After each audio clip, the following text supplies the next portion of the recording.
Hello everyone! This is Motion Design School. In this lesson, we will tell you how to use our script called Character Tool. Actually, it's pretty obvious from its name that it is created to make your life easier, first of all, when working on character animation. But in fact, some functions may help you with other tasks as well. So enough talk, now I will show you everything. The script consists of 3 tabs and the Setting button. The Rigging tab includes tools for creating limbs and their adjustment. The Assistant tab contains the functions that can greatly boost your workflow. The last tab has the customizable presets of frequently used animations, which will considerably reduce routine work when creating secondary animations. In Settings, you can create or edit setting presets of the limb controllers. Now let's have a closer look at how everything works. Let's start with the Rigging tab. It is divided into 2 sections: Limb, where you can create, duplicate, and delete limbs, and Style, where you can edit the design of limbs. At the very top of the screen, here is a field to enter the limb's name and a drop-down list of name presets for its controllers. When you hover over any interface button of the script, you will see a hint saying what this function is for and what options for its start are. Let's hover over the Create button. Here are 2 options. By clicking, you can create a limb. And when you click holding down Alt, the same limb will appear but with flipper added, which I will tell you about later. Let's create a new limb. 4 layers have appeared. The very bottom one with limb shapes and 3 controllers, Start and End, which you can move, and Middle, which is for parenting objects to the limb. By clicking on the End controller in the Effect Controls panel, you will find the settings of the limb. Length is its size. Direction is the direction of its bend. The Stretch checkbox enables or disables stretching of the limb.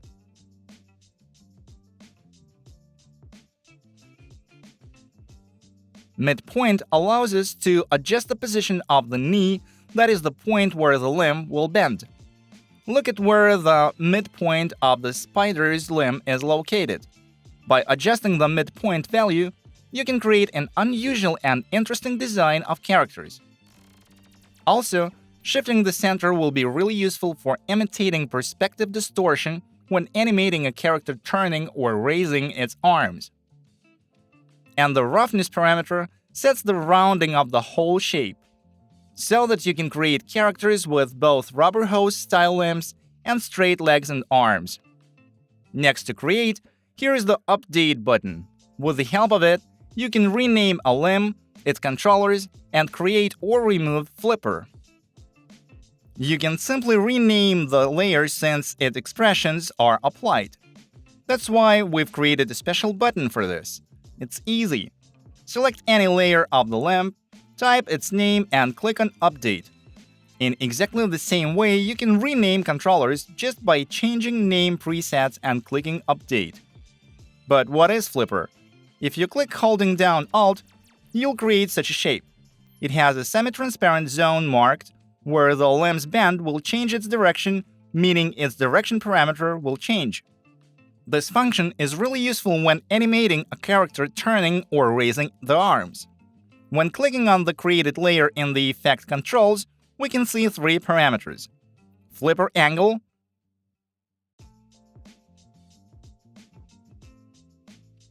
its length, and fall-off, which is the width of the area where direction will be gradually changing. The larger its value, the smoother it will be changing. If you click on Update again, holding down Alt, flipper will be removed. When clicking on the button holding down Shift, you can update the name of a limb, its controllers, and create or remove flipper at the same time. Below, here is the button for limb duplication. Select any limb layer and click on Duplicate. Enter the name in the window that appears and get a copy of the limb.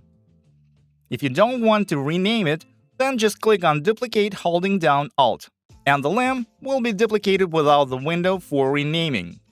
The next button is for styles, and we will have a look at it a little bit later. The next one is a button for selecting all layers of the current limb. It will come in handy when your composition has a lot of layers which are mixed together. And here it will be enough for you to simply select any limb controller and click on this button so that all the layers related to it will be selected. And the last button on the right just removes the selected limb. By the way, in order to remove all the layers of the limb, you also need to select one of the controllers of the limb itself and then click on Remove Limb. Now let's move on to the Style section. The main thing is that you don't need to go inside the shape to change the design of the limb. All this is available in the Script panel and in the Style settings located on the Shape layer of the limb. In the Effect Control panel, you will see a number of settings. Here you can change the color of the limb and its width, add an outline, and change its color. The start and end parameters are an analog of the trim path. They can be used to create sleeves, pant legs, bracelets, and so on. All this is very convenient since you don't need to go inside the shape layer every time in order to customize the design of the limb. There are 8 buttons in the Style panel itself. The first 2 are responsible for copying and pasting the limb styles, that is, its design. Let's consider them on the example of such a cool arm, which we have created only by means of the Character tool. To copy the limb style, just select any of its controllers or the shape layer of the limb itself. After that, click on the Copy button, then select any limb layer to which you want to apply the copied style, and click on the Paste button. And as you can see, the style is successfully applied to other limb. The next one is the button for adding additional strokes to the limb. It is the button with the help of which you can create sleeves, bracelets, and so on. If you need to remove one of them, then again you don't need to go inside the shape layer, just select the necessary style in Effect Controls and click on the Remove button. A bit lower, there is a row of buttons for changing the caps and joints of a stroke. When you hover over the button, you will see 3 variants appear. By just clicking, you can change the cap of all limb strokes for a selected type. If you click with the Alt key held down, the join of all the limb strokes is changed. And if you click with Shift held down, both parameters are changed. In case you need to change the type of caps and joins only at one of the limb strokes, you can just select the necessary style in the Effect Controls panel and press the corresponding button. By clicking on the icon in the very corner, you can make the limb dashed. If you select the whole limb, the dashes will be applied to all the styles of the limb. But if you want them to be applied only to certain ones, select the necessary styles in the Effect Controls panel and click on the dash icon. Also, an additional Dashes tab appears in the Effect Controls panel. You can customize the limb in it. For example, with the help of this function, we can create a limb looking like that of a robot. Add a new style, select it, and apply dashes to it. Now, with the help of the Butt Cap button, let's make it rectangular. What's left is to adjust the position of the dashes and change the colors of the styles.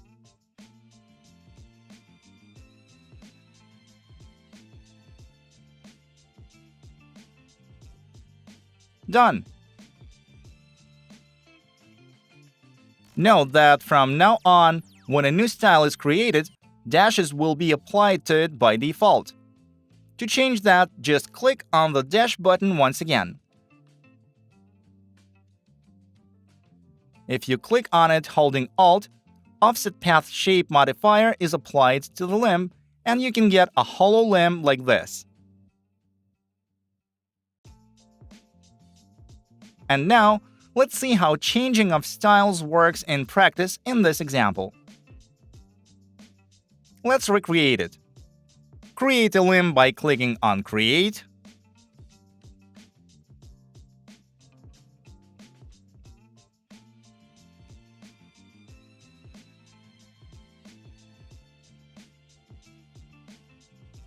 Then, add a new stroke and change the end parameter in the style settings to make a sleeve.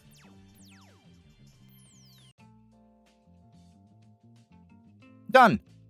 Still, the sleeve doesn't look the way we want it to because its end is rounded, while we need it to be flat. So, let's create another stroke of the same color, select its style in Effects Controls, and change the type of its caps to butt cap with the help of the button you already know. Now, let's increase the value of end in order to get the necessary length. Note that the width of each new style increases by 10 when it's created. That's why let's change the width of the last two styles to make the sleeve look whole.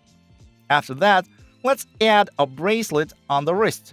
We'll do it with the help of 3 additional strokes cut by trim path. Let's create a new style, change its color to the same as that of the sleeve, and change the width of the stroke to the same as that of the arm itself. Move the bracelet closer to the wrist with the help of offset. Now let's create 2 more bracelets like that and move them relative to each other with the help of offset.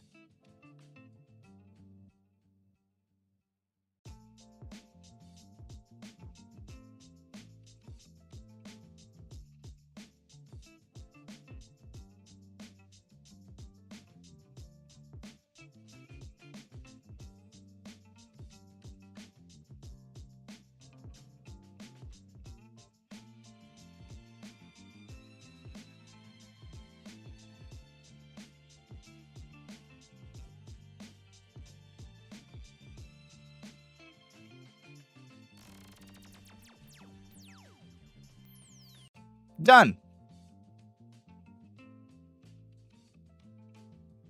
As we finish the review of the rigging tab, let's get back to this button. We need it for speeding up pre-render. In cases when there are many limbs on one scene, After Effects can start to lag. We have 2 ways of optimization here. If you click on the Bake button, it bakes all the styles and switches off expressions, which speeds up pre-render and render, but we cannot change the styles in the Effect Controls panel. If you want to get back the possibility to edit styles, select the necessary limbs and click Bake. Of course, we always want the process to be fast and the design of the limb to be saved. But there are cases when just switching off expressions does not really give a noticeable result. In cases like that, you can click Bake with the Alt key held down. What happens is that all the styles get hidden, which increases the pre-render speed. To bring everything back to the way it was, just click the button holding down Alt once again. We have had a look at all character tool rigging instruments, and now it's time we learned what the Assistant tab offers us. There are 2 sections in it, and we will start with Looper. We all love looped animation, and it's Looper that gives us a range of tools for making it in a faster and simpler way. The first button is Loop In. It creates a loop cycle before animation keyframes. The icon to the right is Loop Out, and it loops everything after the keyframes. The button in the middle allows us to loop the animation before and after the keyframes simultaneously. For example, you need to make an infinite loop of the movement of trees and bushes with a little offset. The simplest way to do it is to create an animation for every object, then apply loop and offset them. If you apply Loop In, you will have to move the keyframes to the very end of the timeline, and adding some of them will be quite inconvenient since part of them will fall outside the timeline. If you apply Loop Out, you will face the same problem. You will just have to move the keyframes to the beginning of the timeline.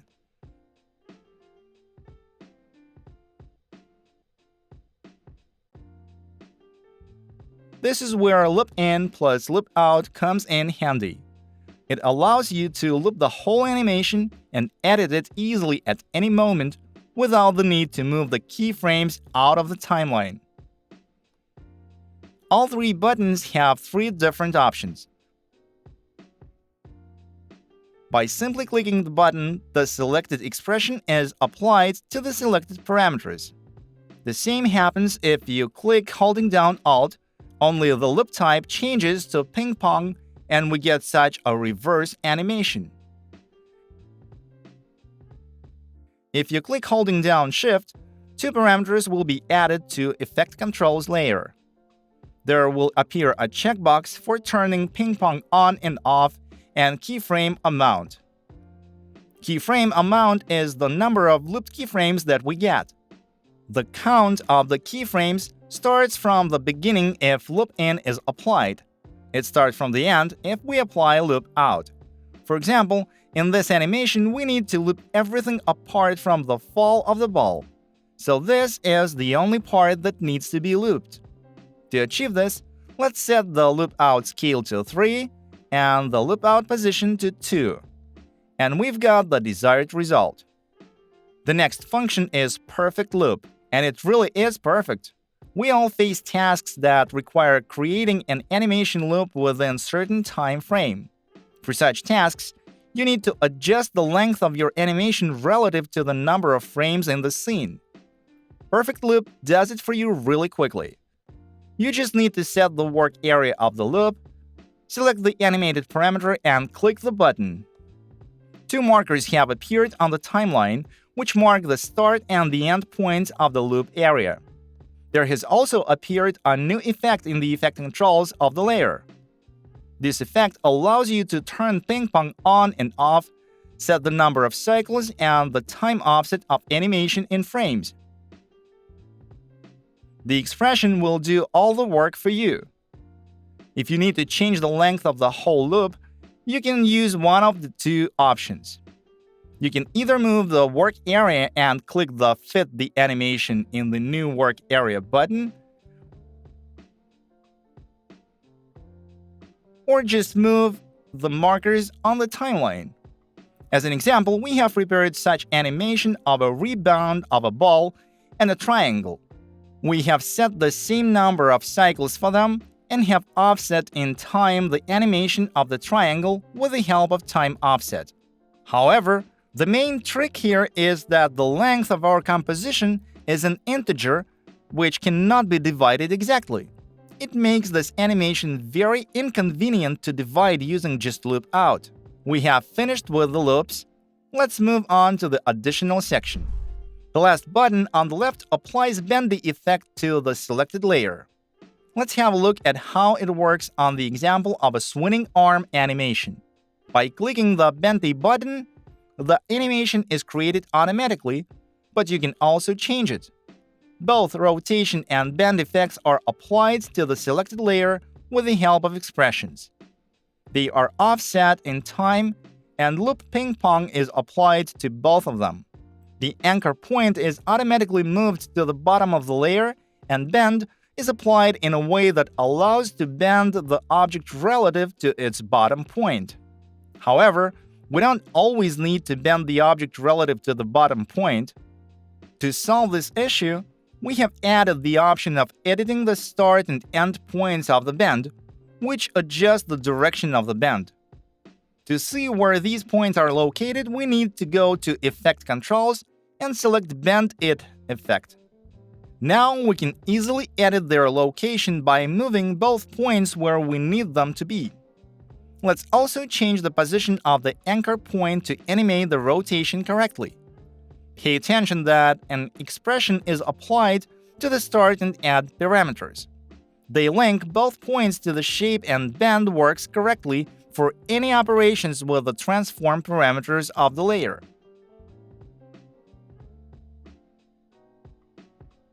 With the help of sliders in Effect Controls, you can adjust the oscillation frequency, amplitude, and bend rotation offset. This will allow to achieve a very interesting effect for your animations and customize bendy effects to your goals. You can use bendy effect not only for arms, it can be used for animating bushes and trees as well. But what if you didn't need looped animation or you want even more control of the rotation and bend? For these purposes, we have added the possibility to change the keyframes of animation instead of sliders in the effect controls. To do this, you need to click the Bendy button holding down Alt. Two animated parameters have appeared on the selected layer. As you can see, these are bend and rotation with loop out ping pong applied to both of them. Now you can change the keyframes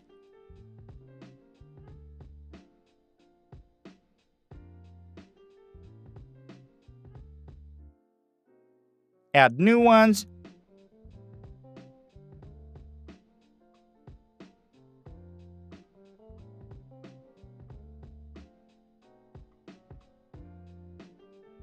edit easings, as well as change the type of the loop on the keyframes or even delete it. The next three buttons work very simply. By clicking the first one, we add trim path to the selected shapes, which is very convenient if you have a dozen layers and you need to add to and animate trim path for all of them. You just select all the shape groups you need, click the trim path button, and double tap as key to open trim path on all the layers. If you click the button holding down Alt, trim path will be added to the layer with the start and end keyframes. It helps us to make such animation quickly, and it can be further customized to fit your goals.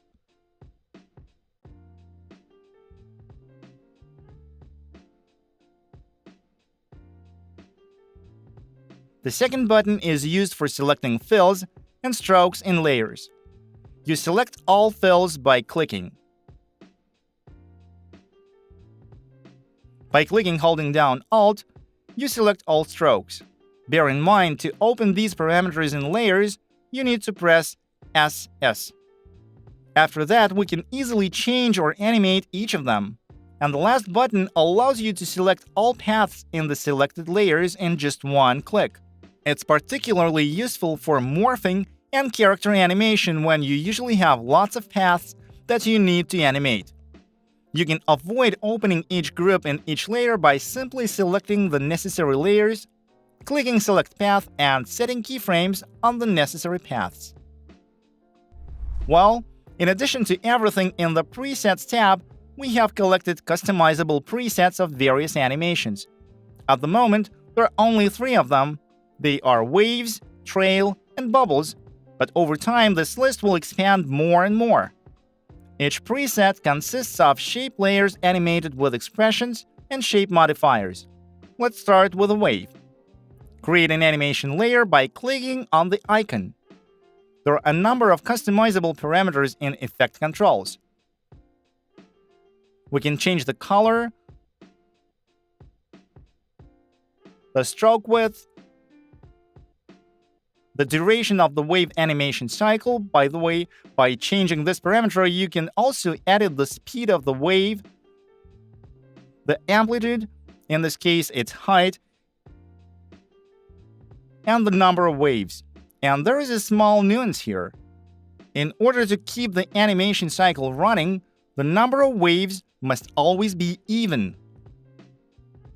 Otherwise, at the end of the loop time, something like this will happen.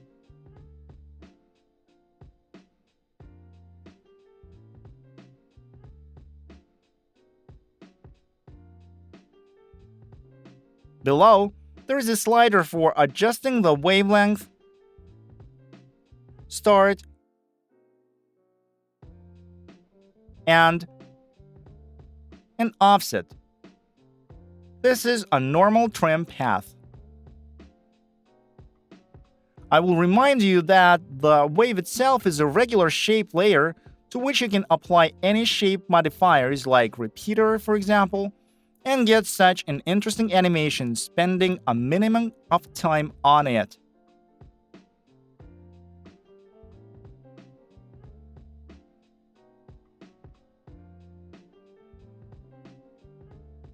The next preset is Trail, that is perfect for conveying a sense of speed.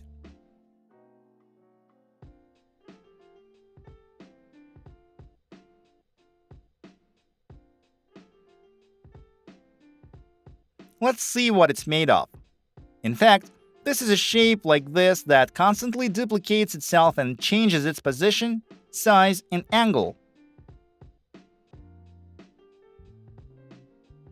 Main smoke particles is the parent shape, which is copied by all the subsequent ones. You can go inside this group and change the shape to anything you like. And in all other groups, this change will also be applied. Besides, we can add new ones or remove excess particles simply by duplicating any of the follower groups. If you go to the effect controls of the layer, then you will see that, as well as in the previous preset, there are a number of settings here. You can change the fill and the stroke color of the trail particles,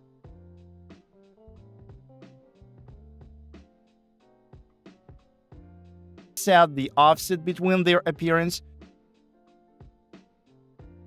and also set the total cycle length. The speed setting is the number of pixels that a particle passes in 1 second. Thus, this parameter simultaneously controls the length and the speed of the trail.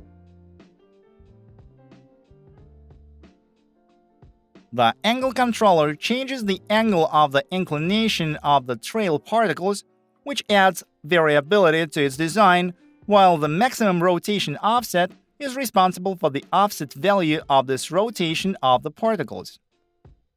Start and end scale adjust the size of the appearing and disappearing elements of the trail. Well, in the last randomness tab, there are 4 parameters for controlling particle randomness.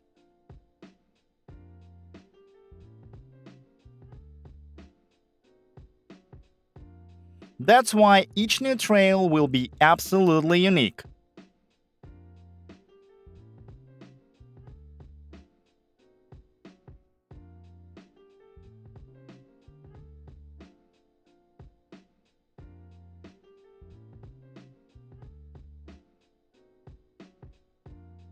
And the last preset is something like a bubble simulation.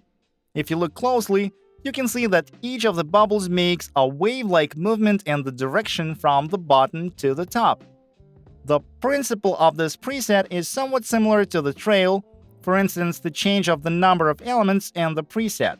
To add new bubbles or remove unnecessary ones, you need to go to the bubble layer in the Contents section, then to Bubble, and duplicate or delete the bubble particle group in it.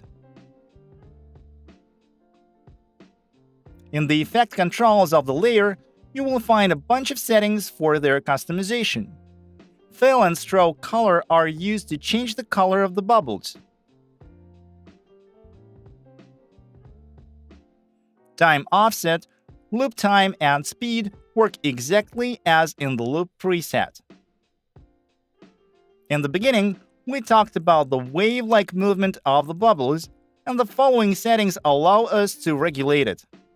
Frequency is the number of waves, and the more waves there are, the more twisty the movement of the bubbles is. The next parameter allows you to increase or decrease the amplitude of the bubble movement.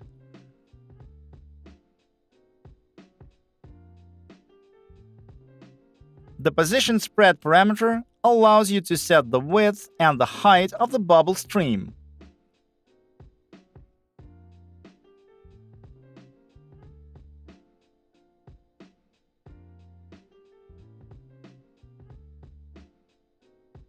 Scale min and scale max allow you to change the limits of the particle expansion. Randomness is already familiar to you from the previous preset. And the last button that we will look at is Settings. In this panel, we can add, change, or delete a name preset for a limb. The limb name field allows you to change the default name of a limb to any convenient one. The window below will help with adding a new preset for controller names, or to change or delete any of the existing ones. For example, let's add our limb type and name it Tail. Click on the plus.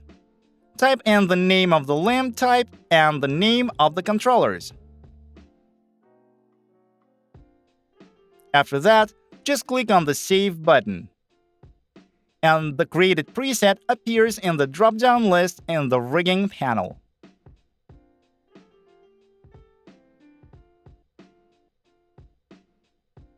Below, there are 3 rectangles in which you can change the default colors of the limb, controller, and outline.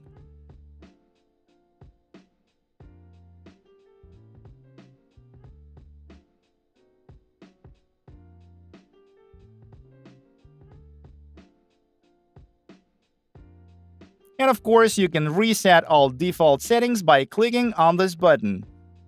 And that's it for now. We did our best working on Character Tool script, and we hope that it will be as useful for your workflow as it is already for ours. And we also want you to know that we keep working on this tool, and you will get more awesome functions very soon. So stay tuned and have nice walk cycles. Cheers!